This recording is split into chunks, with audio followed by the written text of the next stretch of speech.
Oh, that's even less.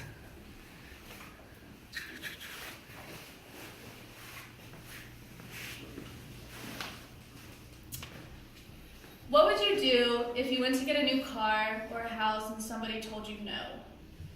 For this, many people face this reality because of low credit scores. And many people don't know what to do next with it, but it's all preventable with good credit. And today I will be giving you 5 steps on establishing credit. And the 5 steps are applying for a secure credit card, applying for a credit builder loan, getting a cosigner, becoming an authorized user on someone else's credit card, and getting credit for rent. Now, when you choose one or more of these steps, you must choose carefully and you must choose what best fits for you. Like if you don't know anyone willing to do steps 3 through 5 where you have to have somebody else help you, you may want to start off with steps 1 and 2 where you can do it on your own. Now, if you do have somebody willing to help you build credit, keep in mind that their actions and your actions will also affect each other's credits. And if you team up with somebody who doesn't pay their credit cards, it's definitely going to affect you and your credit score. And if you co-sign and you don't pay your portions of it, then it's going to make their credit score go down. So make sure that if you choose somebody, they're responsible, and make sure that you're also being responsible.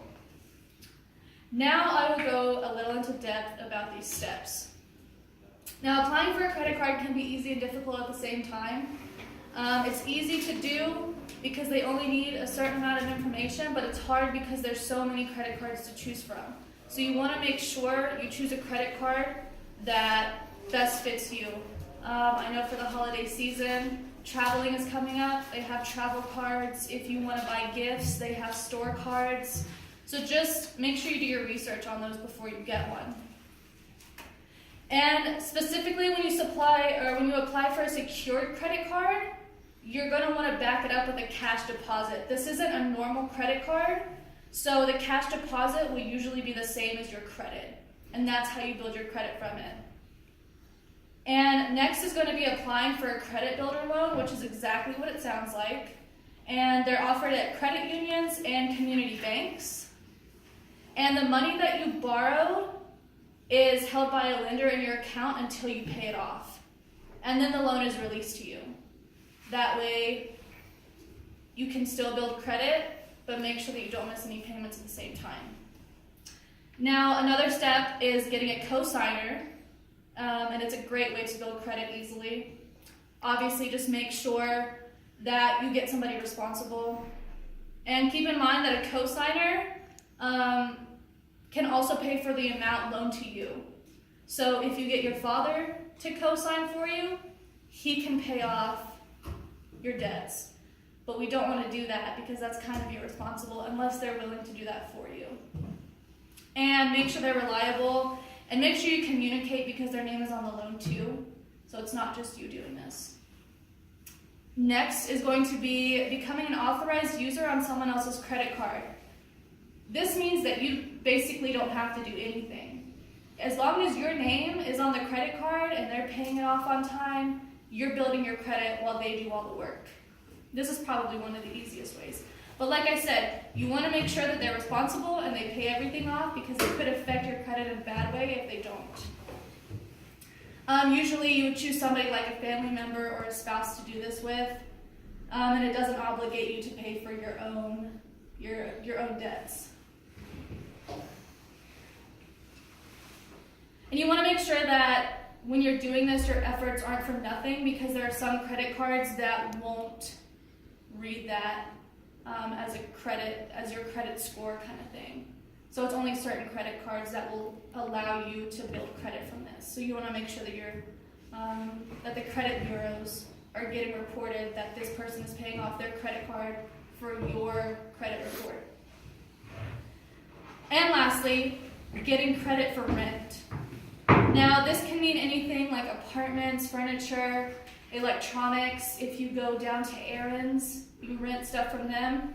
So you can also build credit that way by showing that your responsible payment history can be turned into credit.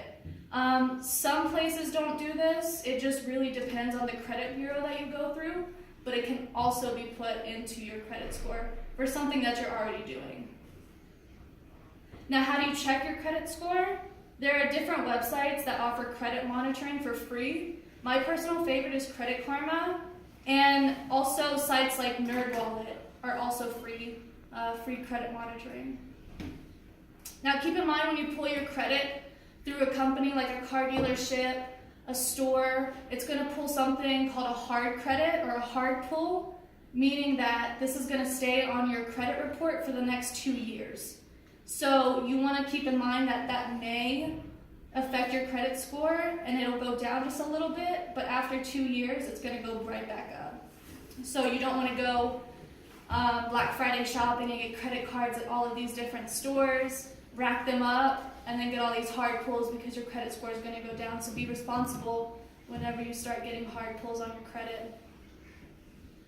Now, in conclusion, credit is one of the most important things that people overlook a lot of times.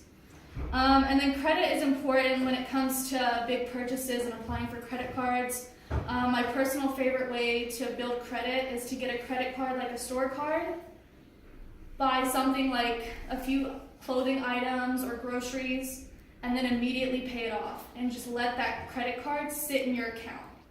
Because if it has a zero balance, just sitting in your account, it's going to show the credit bureaus that you're still responsible enough to hold this credit card with a zero balance. And then you definitely want to make sure that when it comes to building your credit score, you're responsible and smart about your purchases. Don't get a credit card just to max it out and think this is it, you know. People go into bankruptcy over this, and it really, really affects them, so you definitely don't want to do that. And then pay your cards and loans off as soon as possible. Thank you for your time.